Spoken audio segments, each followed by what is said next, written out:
Welcome back, and thank you for not flipping your TV channel this evening. Thank you so much. Of course, technology is getting in the way when we're trying to bring you hot gist and good conversations to grow the life. Of course, it's Connect Family Live Show on Spectrum Television. I have my lovely, lovely guest, Mr. and Mrs. Ity Charis, joining us from Uyo. So you know that we are already pressed for time, so we'll just jump into the conversation. So hello, Mr. and Mrs. Ity Charis. Can we hear your voice now? Yes, we Okay. can hear you. Thankfully, loud and You clear. All right, so let's definitely. get to meet you. Let's get to meet you both. You guys look lovely. So I'd Thank like to you. ask, what's the love story? 7 years on strong. What's it like? Who liked who first? Who toasted who first? How did we get here? Okay, so would you go first? All right. I was working at Port Harcourt, in Port Harcourt at the time. So one of those trips, I had to be coming to you over the weekend, and I came over. And I was about to go back. That was July 2015. So I was going back to Port Harcourt, and I saw her. Saw you. Okay, she saw me. Yes, I was in the bus. I had already boarded. She was going to Calabar. So we actually met at the park. Okay, just for knowledge, she was my junior in secondary school.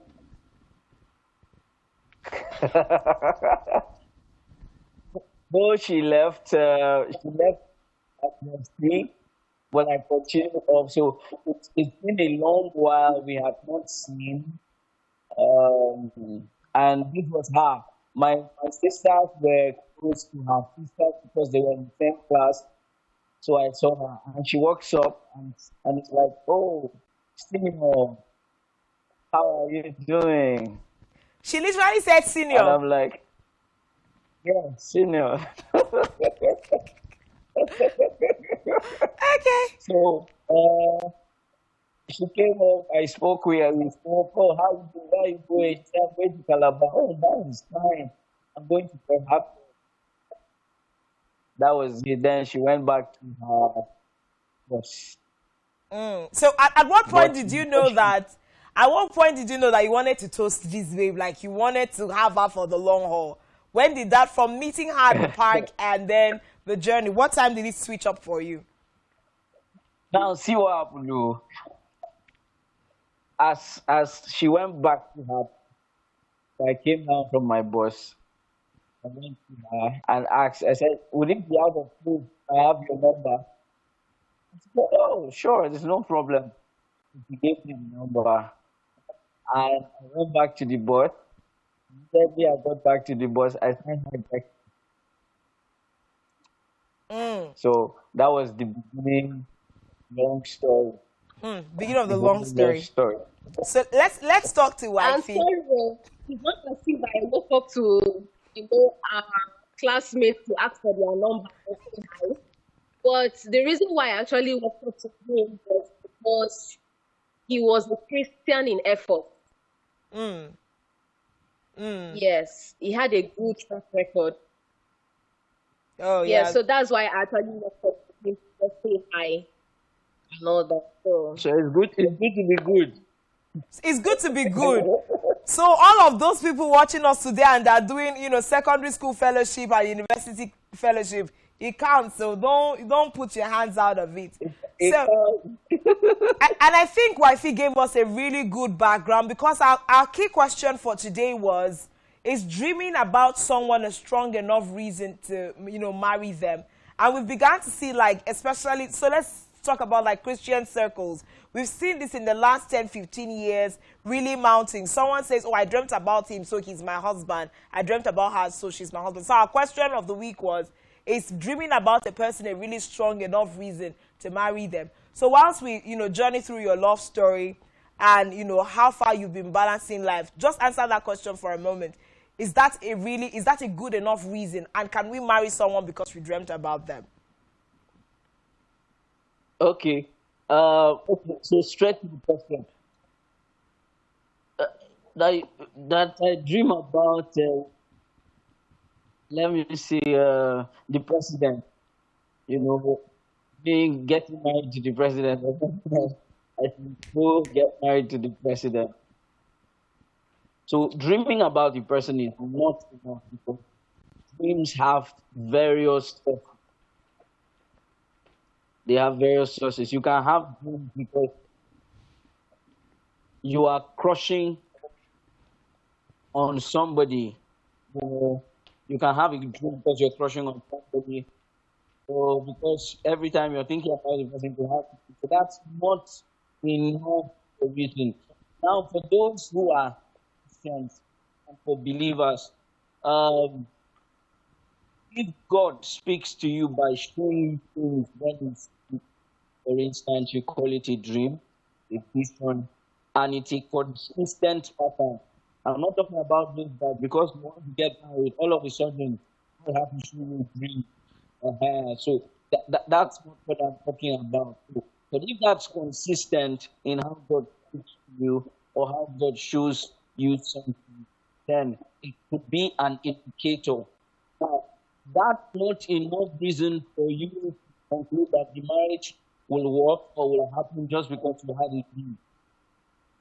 If the marriage will happen, maybe you have a dream and God showed you about the person and you have the convictions.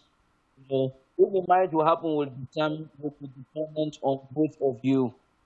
But just basing your decision to get married on the dream is not enough. There has to be more because more things can influence your dreams.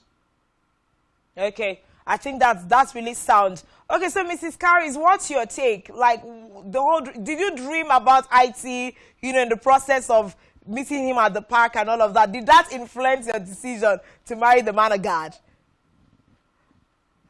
Okay, I think that we became friends for about 3 years.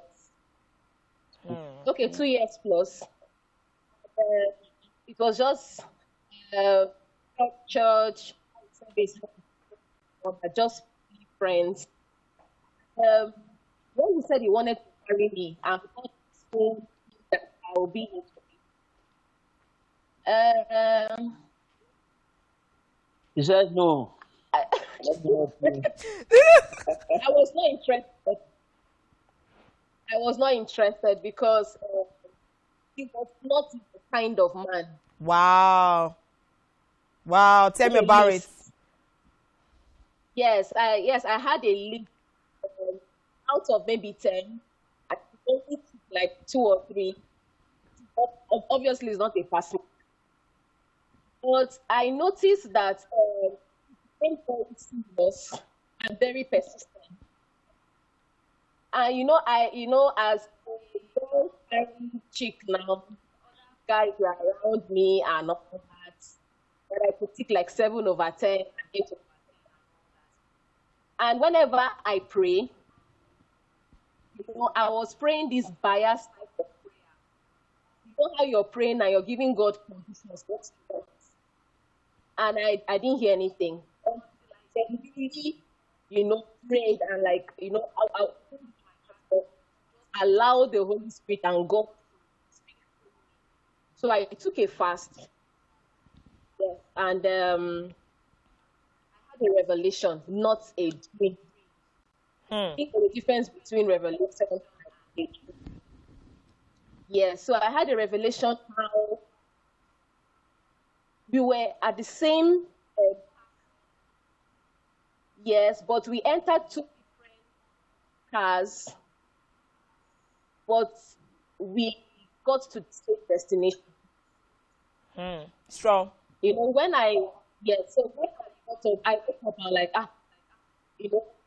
something that you just know that, okay, fine, a green light, but I wasn't still about it. But I knew deep down that, this was going to be my husband because I prayed for other people. But this particular revelation gave me a direction. It was a revelation, not like a because my dreams have been with all the 7/10, having children already, dreams, technology, and all that. But with him, I just had a clear direction. So, I needed but that was what I got, a revelation.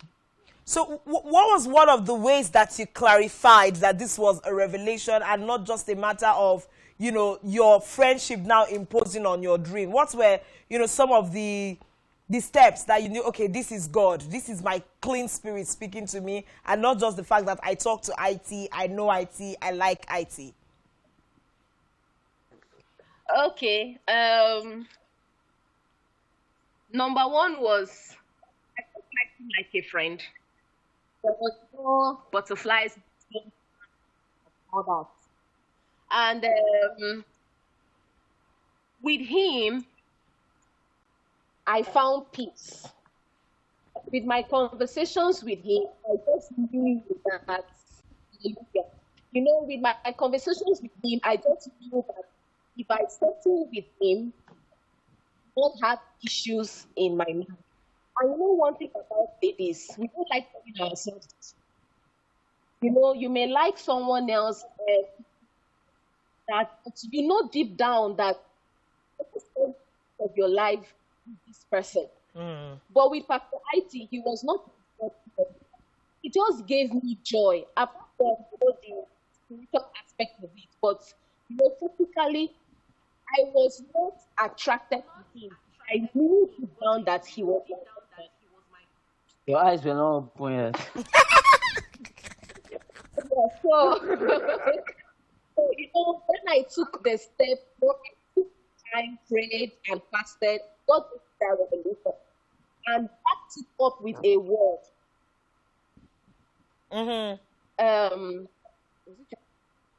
Verse 8. That I remember, but I had a scripture. Yes, and I had of him being a pastor, which he wasn't a pastor yet. So I just knew that our lives were one way or the other. So those were the little things gave me some confirmations. Wow. So in these 7 years that you have been married, how has married life been? Especially because I know that, you as the wife, you're a very busy person, you travel, your career path is the one that keeps you really busy. So how have you been able to balance up, family life? How has marriage been these 7 years, literally?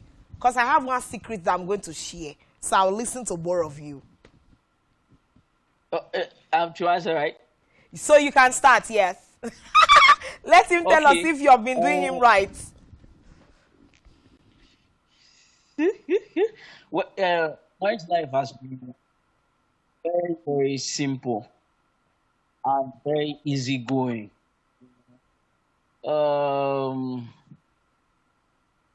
We've not had stress, and it's not for camera. We have peace. So sometimes I wonder what kind of a marriage or relationship it is. It's because you just have this openness, sincerity. If you're not comfortable with something, you can open up with it. My wife can understand that, and we can move ahead. We can work towards the same thing. This stress of, this one is so angry to step out of the house, or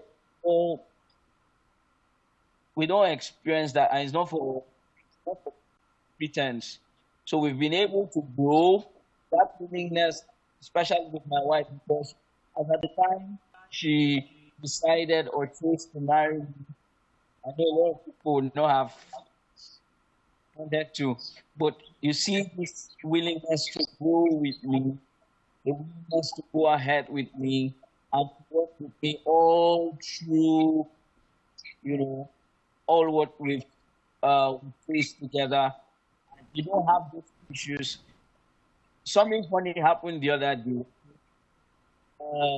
She was at my office So when she was sleeping, she mistakenly carried my phone. So I had to be with her phone. And both our phones don't have passwords. You know. So there were some people she had to reach out to. So I had to do the calling, and she also had to do the calling from my own end. Now, that's the level of openness and peace we That thing would have enjoy. scattered So, some houses, so that thing would have scattered some ah, marriages, so my that's rough sister. play. Wow. So it's not something that I now have to start running to our own office. Where's my phone? Where's my phone? No, no, no, no. So that's, and with that, you just know that if somebody calls you something, yeah, you can go to the bank. That's it. That's just peace and joy.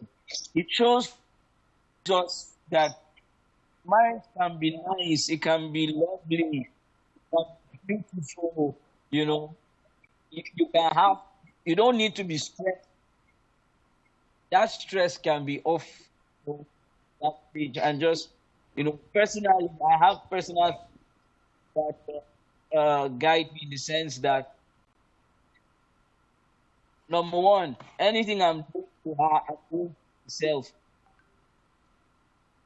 So however I would not want her to feel, or however I would not want to feel, I will do everything possible to make sure she doesn't feel that way. That gives us the balance, you know, marriage life. So even when there's a misunderstanding, someone might say, these guys are just talking good stuff. Even when there's a misunderstanding,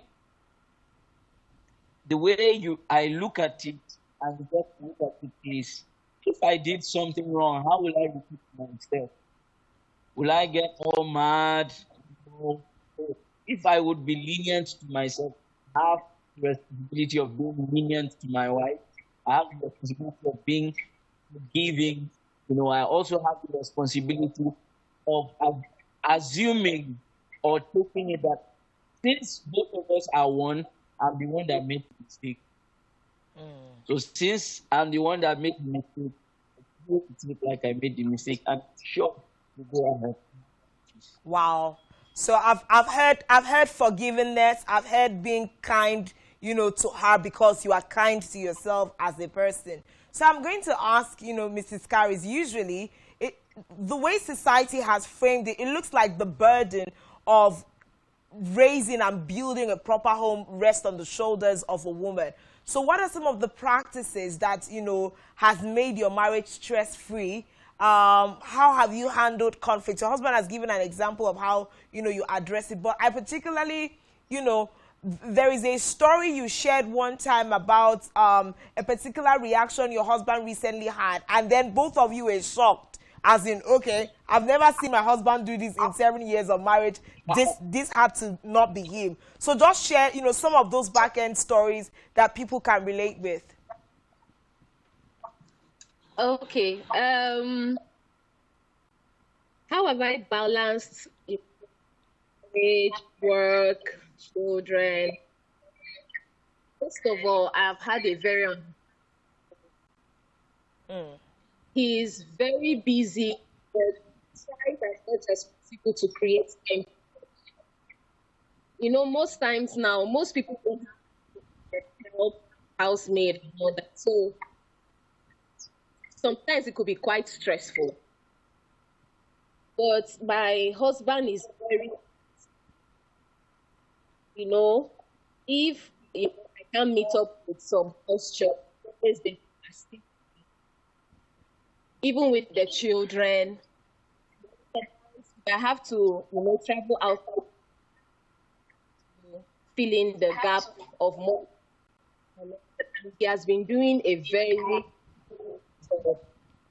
yes. So, and add is what has also come to marriage is wife submit to your husband. That's it. Wife submit to your husband. When it's difficult to act it, but if you actually submit to your husband issues, when God said wife submit to your wife, it's true. That's the but you just have to put it. Sometimes it's difficult for we women to accept it. When you do it, you actually have to keep your home. Sometimes I could go with our background now, we could just do some kind of thing. I could just, say some stuff, act somehow. And my husband would just, the most annoying part is that he will even apologize. Whatever I've done, please forgive. And I'm like, I'm not people. Why are you not apologizing? Because he wants peace by all means. Sometimes it's hurting for him, but he will do everything possible to make sure that is peace. He can try with children for peace to reign, bring them. Oh, I cannot cook this night. Don't worry. Let's look for something else. Let's eat out or something. Like whatever he needs to do for peace to reign in the house, I give it to my husband 101%. For working NGO, taking out of you sometimes 2 weeks, a month, back to back. What has really kept us is communication. So we talk about everything, we don't hide everything. If it is scratching you here, you tell him, it's scratching me here. If it's hurting me, I don't know how to pretend. You see facial expression, all is and all that. So the openness has really kept me going. If I don't like something, I will tell him. If I don't want to say it immediately, I'll just tell you. I will tell you later. I try to be careful of how I react when I'm not happy, so that I don't regret it later on and do what I'm sorry. He's my husband, all that. But that's what has kept me going. Wow. It's difficult, but I've tried and it's working. Communication is key. An understanding husband also key too. He's ready to help out wherever. And you see, for instance, something happens at work when you're talking to people. For us, one of the ways we actually address that, WhatsApp messages. When you actually chatting, just take time and so that maybe you want to say something with your voice, and probably you are not in the right frame of mind. This is how your voice would sound. And so by the time we are typing, we can now type and delete. But we are not comfortable with. So you just get yourself. And over time, you found out that works. So you are not in view of the person, but you can talk about anything and just explain yourself. Helps. One of the things is that when you put someone else out of you, it's easy to bend and compromise so that it's peace on every side. But if that's not there, you don't want to decide, I am going to show that I'm angry. Sometimes you just have to lose to win.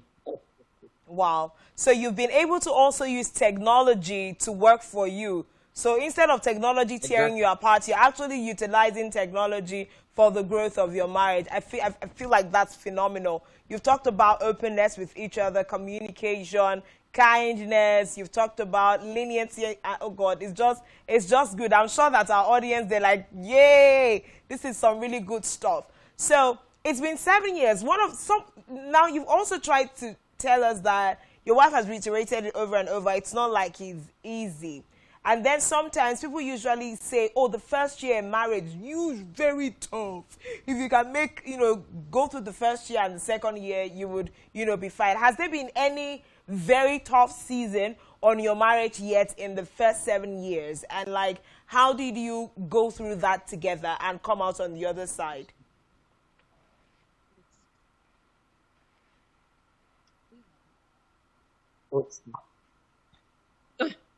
Like you can see, we are trying to think about an odd season. We've never had a we've never had a period that lasted more than a week. So, for say an odd season, uh It's it's hard to difficult to find. pin one out. It's difficult to pin one out. Not that Wow. we've not had misunderstandings.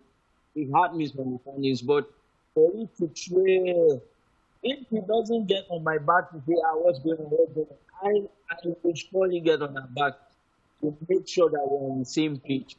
That's just it. So that off season that you say, have 1 week, 2 weeks, 3 weeks, Okay, let me share a scenario. Now, when I was pregnant with my first daughter, after that, systems, I was very careful. If we have a misunderstanding, we need to watch it unless the enemy will attack our marriage. So I'm quite very, very, very careful. Let me tell the story. I think I was about 8 months pregnant. Okay, 6 months pregnant. We had a working program and it wasn't spinning well. So I left our room, went to the other room, to tell him what to do to make, the washing machine work. And he took an offense. You're not telling me how to operate the washing machine and all that. He was more like, oh, sorry, you say I cannot operate I didn't say that I cannot operate the washing machine and all that. That little gap we gave the enemy. I actually left. The room where she was staying. I just went to the other room. Now, as I was in the other room, I was just there, and the Holy Spirit just, why don't you just check on your wife? My wife was 6 months pregnant. I went to the next room and there's my wife lying down on her tummy in a, will I say, a semi-unconscious state. Now that was something we could not explain of what was going on. There are a lot of details we would not like to share here, but that took us till about 12 midnight and all of that. That just from one loophole is safer to stay in peace and more expensive to come back when you've lost your peace. So from there, we both learned that if something happens or you just notice, you don't have to make sure that everything is okay and do both. And we don't just have to both that make things that didn't happen. That's one of the days I knew I would have lost my life. Wow. It was crazy. Wow. But God was out of that. Wow. So, these are really strong things, things that people really, really trivialize in their marriages. But we really need to wrap up the show. Technology took a better part of our time. So just to wrap up the conversation, I'd love for each of you to, just speak a word. Just say something, an advice to men, to women. How do we do? Times are really changing. There's a lot of pressure on marriages. Fuel is 1,200. An average husband right now is jittery and irritated or something. What should the men and what should the women do out there? In this time, how should we guard the sanctity of our marriages and relationships, as it were? Okay, would you go for it? Okay. So, very simple. Number one, a single person out there, or probably you're married, know that your marriage can work. Be certain about that fact. That people are having trouble marriages does not mean yours too will be troubled. Yours can be different. Your marriage can work. You can have it. Now, whether your marriage will work is dependent on both of you, what you both want in marriage. Be ready to lose so that both of you can win. If you win, your spouse wins. If you lose, the marriage loses. So it's not about arguing and proving a point. So be ready to make sure that whatever the case or whatever the situation, the marriage wins over. And like I always say, marriage is an institution created for God. When you follow God's principles, you follow working with Him, the fear of God. Sure, whatever you know that will make God not happy with you, do not do it, and that will keep you. Perfect. Okay, for me, so it's not fine, being handsome and beautiful. You need a backing, a spiritual backing for your marriage. Without a spiritual backing, that marriage will not work. Now, for me, I had a conviction, and during my marriage, whenever I had doubts here and there, I would go back to my convictions.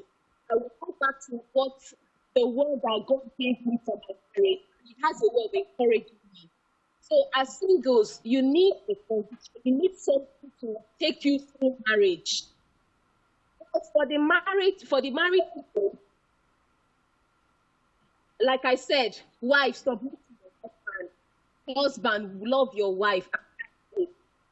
If you submit, there's nothing so good when a man knows that the wife submits to him.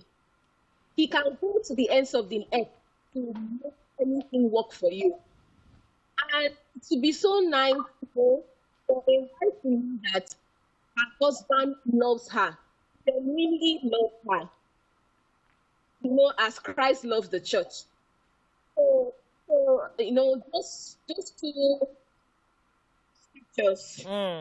One submit, husband, love, has a way of keeping the marriage as Christians. Amazing. It sustains the marriage. Yes. Amazing. Powerful conversation. I think I'd like to add the pretext to that scripture that says, then submit to yourselves one to another, because sometimes we will skip that part and then they now comes, the problem. So maybe we'll bring you back to have the question some people will be asking is then what is submission? But we'll hold that thought and bring you back another time for that conversation, because we're absolutely out of time. But like myself, I know that, this episode of Connect has been really, really rich. One thing you must take home today is that do not give any loophole through anger or malice for, evil to permeate into your marriage. If you did not get anything today, Auntie Uncle, go and solve that quarrel. Thank you so much, Mr. and Mrs. Ity Charis, and Ity Charis for coming on the show today. It's been amazing talking to you. Thank you. Thank you for your time. Well, Connect family, that's definitely the much we can take and the much we can talk about on today's Family Live show. We're talking about balancing life and marital bliss. You have heard it from people that are millennials and have been doing this for 7 years. Protect the rank of your marriage and your relationship as much as it depends on you.